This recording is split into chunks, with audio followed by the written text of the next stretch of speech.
Hello everyone चलतु आज बनई नेबा हेल्दी एंड टेस्टी बेल पणा।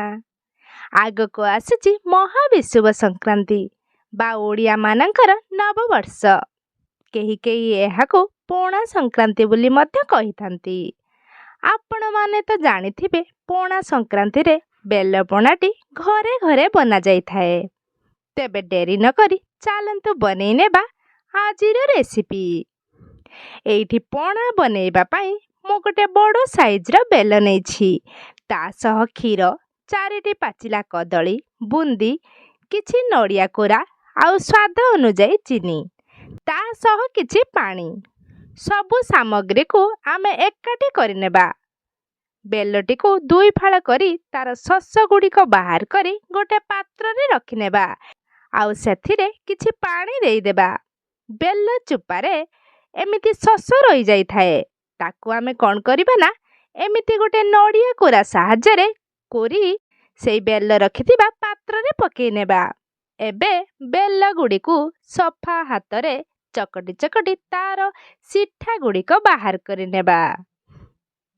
मो चैनल रे आसुथिबा एमिति नुआ नुआ रेसिपी गुड़ी को जदि आपनको पसंद आसुथाए तेबे प्लीज मो चैनल को लाइक शेयर एंड सब्सक्राइब कर देबे।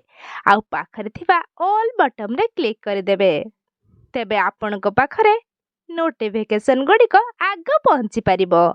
एबे चलंतु आउ गोटे पात्र रे गोटे क्षीर छांकी साहाଯ୍य रे आमे सबु बेल जूस गुड़ी को छांकी नेबा।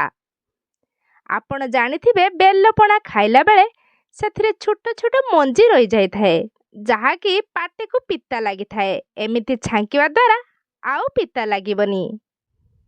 एबे सेई बेल जूस उपरे क्षीर ढाली नेबा।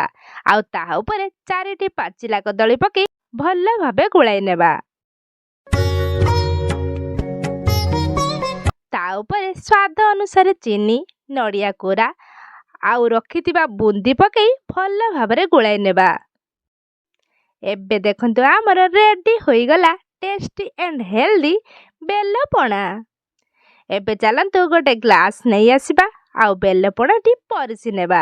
आपनको जदी ठंडा ठंडा बेल पणा पीबा को बहुत पसंद ताहले एठी आपण कोन करिवे ना किछि आइस रा खंड को पकेई ठंडा ठंडा बेल पणार मजा नै परिबे।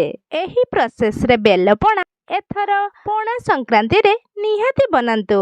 आउ पणा संक्रांति रो खुशी को द्विगुणा करंतु। पुणी देखाबो एक नुआ रेसिपी सहित। से पर्यंत रहिली नमस्कार।